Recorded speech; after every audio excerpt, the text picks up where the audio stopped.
Hello guys, welcome back to my law and judiciary channel. दोस्तों, आज हम सीखने वाले हैं what are the rules regarding minors agreement. तो दोस्तों, माइनर्स एग्रीमेंट में जो रूल्स दिए गए हैं वो आज हम लोग सीखने वाले हैं। एन एग्रीमेंट विथ और by minor is a void. अगर आप माइनर के साथ कोई भी कॉन्ट्रैक्ट करते हैं या तो सब एग्रीमेंट जो है या कॉन्ट्रैक्ट एग्रीमेंट ही वॉइड हो जाएगा तो कॉन्ट्रैक्ट भी वॉइड रहेगा। तो दोस्तों, section 10 of Indian contract act stated that a contract involving a minor is considered void. Similarly, section 11 clarifies that a minor lacks the competency required for entering into a contract. Prior to 1903, Indian courts had differing opinion on whether a contract with a minor was void or voidable. However, the Mohri Bibi versus Dharmodas Ghosh 1903, the case stated that the matter is definitely. So दोस्तों, यहाँ पे जो मोहरी बीबी versus Dharmodas उसमें भी बताया गया है कि अगर आप माइनर के साथ कॉन्ट्रैक्ट करते हैं तो वो वॉइड ही होगा। तो दोस्तों, nature of minors agreement void ये हमने ऑलरेडी पढ़ा है। तो दोस्तों, यहाँ पे मैं केस लॉ डिस्कस करने वाले। Those who are preparing for the judiciary exam, they can write this kind of case laws and with sections, then they will get the good marks. So दोस्तों, Shyamlal versus Pyroid Lal, a minor sold his shop, the buyer made the payment, but the sale deed could not be registered because the seller was a minor when the buyer filed a suit. The court held that a contract with a minor is void and the money that has been paid cannot be reclaimed. तो यहाँ पे जो buyer था उसने already payment जो है वो minor को कर दिया था, तो इसीलिए बायर ने यहाँ पे केस फाइल किया था अगेंस्ट द सेलर। सेलर यहाँ पे माइनर है, वो उसने शॉप उसको सोल्ड किया था। तो कोर्ट ने यहाँ पे किया कि माइनर के साथ कॉन्ट्रैक्ट वॉइड होता है, इसीलिए the money that has been paid can not be reclaim. आप वो मनी जो दे दी है उसके लिए रिक्लेम नहीं कर सकते। Then section 68 contract for necessaries of life. अगर आपने माइनर को कुछ नेसेसरी सप्लाईज किए हैं तो उस रिगार्डिंग में आपके एग्रीमेंट में क्या होगा ये सेक्शन 68 बताता है।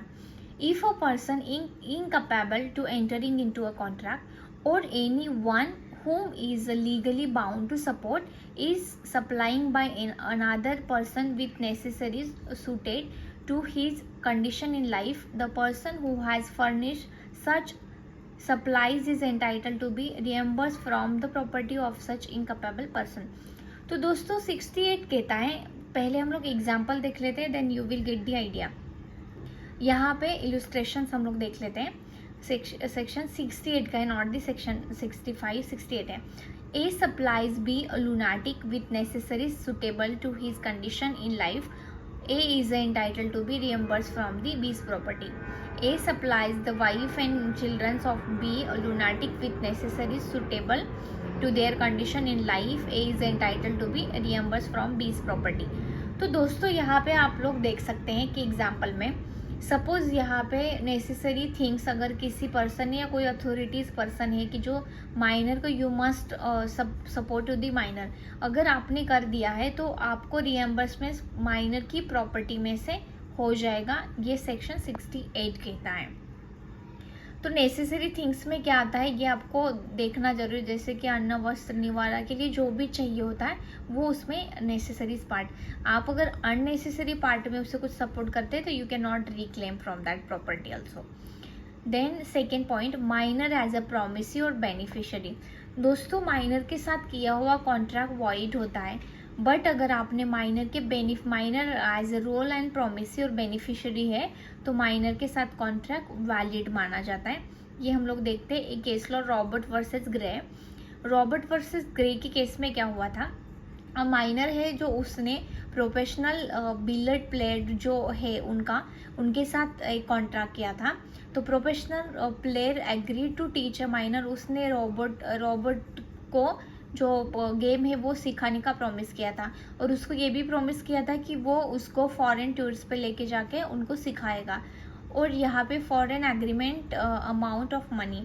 तो कोर्ट ने यहाँ पे क्या दिया है judgement, the court held the contract as valid because it was for the benefit of the minor. अगर कॉन्ट्रैक्ट माइनर के बेनिफिट के लिए किया जाता है तो वो कॉन्ट्रैक्ट वैलिड माना जाता है। Another case law, the General American Insurance Company Limited, Madan Lal Sonu 1935। ये केस में क्या बता गया है, एक्स जो है माइनर है उसने इंश्योरेंस करवाया उसके गुड्स का विथ इंश्योरेंस कंपनी।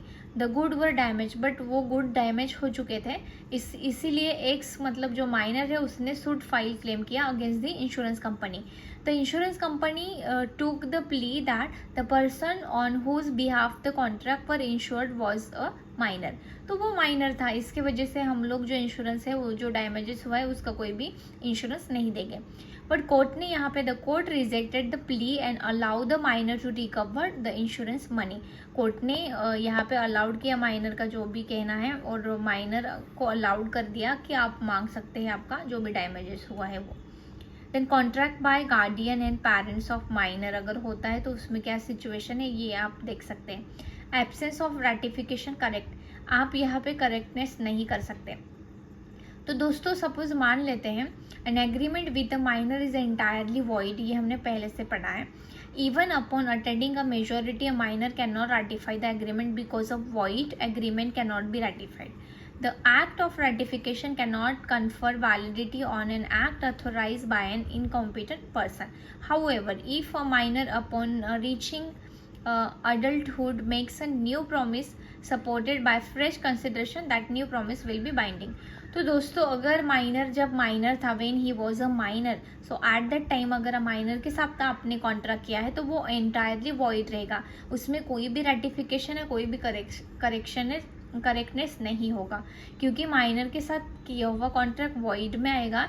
अगर वो वैलिडिटी मतलब सपोज वो मेजर भी हो जाता है तो भी फिर आप लास्ट जो कॉन्ट्रैक्ट है उसके लिए कोई भी रेटिफिकेशन नहीं कर सकते। परंतु यहाँ पे हम लोग देख सकते हैं अगर माइनर अडल्ट हो गया है और उसने न्यू फ्रेश आपके साथ कॉन्ट्रैक्ट करने की कोशिश की तो the new promise will be binding. तो न्यू प्रॉमिस माइनर के साथ बाइंडिंग हो सकता है, वो रेटिफाई हो सकता है।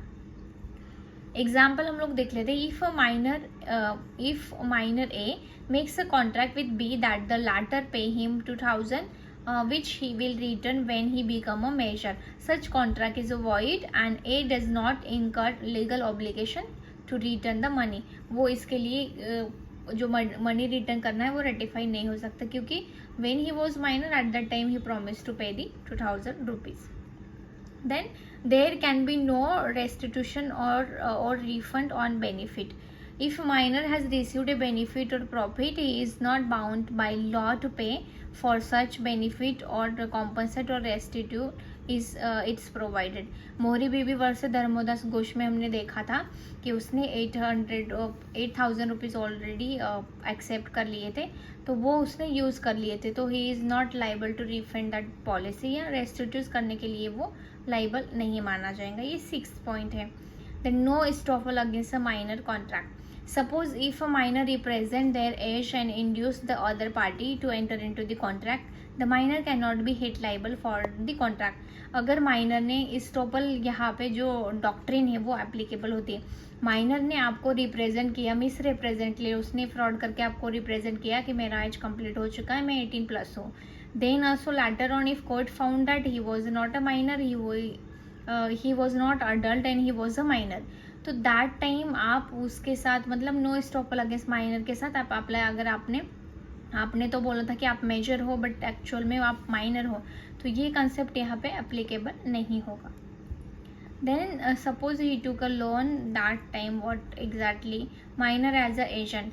अगर माइनर ने आप suppose agent as an agent अगर वर्क किया है तो प्रिंसिपल जो होता है एजेंट कॉन्ट्रैक्ट ऑफ एजेंसी, तो प्रिंसिपल को यहाँ पे लाइबल माना जाएगा for the whichever offense committed, whichever things if minor committed in the doctrine of agent। Then partnership firm में inability to enter into the contract, minor cannot be partner but in a partnership firm, however under section 30 of Indian contract Indian contract act minor can be admitted to be benefit of the partnership. Minor तो partnership में partner नहीं बन सकता है, but वो जो भी है बेनिफिट के लिए वो एडमिट किया जा सकता है। Minor can not help personally, but यहाँ पे एक सिचुएशन आपको ध्यान में रखनी है कि माइनर पर्सनली लाइबल नहीं माना जाएगा अगर कुछ उसने गलत किया है, और नॉन परफॉर्मेंस के लिए उसको जिम्मेदार नहीं ठहरा जाएगा। He can not liable for, अगर कुछ लॉस होता है तो उसके लिए भी वो जिम्मेदार नहीं ठहरा जाएगा। After attending majority not given any notice, अगर उसने मेजोरिटी अटेंड कर ली है और कुछ भी नोटिस वगैरह उसने कुछ भी नहीं दिया है तो वो मेजर है ऐसे करके माना जाएगा। He will be the continue partnership. Partner यहाँ पे minor as a shareholder, minor as a shareholder क्या है इसका सीन, ये इस पॉइंट ऑफ व्यू से इम्पोर्टेंट माना जाता है। Surety for a minor, minor अगर यहाँ पे surety in a contract of guarantee where an adult acts as a surety for a minor, the adult is liable to the third party as there is a direct contract between the surety and their third party. Minor अगर यहाँ पे surety भी देता है तो फिर भी यहाँ पे अगर थर्ड पार्टी ने उसके लिए जो भी अडल्ट इज लाइबल, तो अडल्ट पर्सन जो भी होगा जिसने श्योरिटी दी है that person is liable for the repayment. And then no insolvency, insolvency यहाँ पे घोषित नहीं किया जाएगा। Minor inability to bind present और गार्डियन, गार्डियन उसके लिए भी यहाँ पे क्या कॉन्ट्रैक्ट हो सकता है। तो these are the 13 points important when we are covering the agreements with minor और विथ माइनर। तो ये सारे पॉइंट आपको इम्पोर्टेंट हैं। Thank you.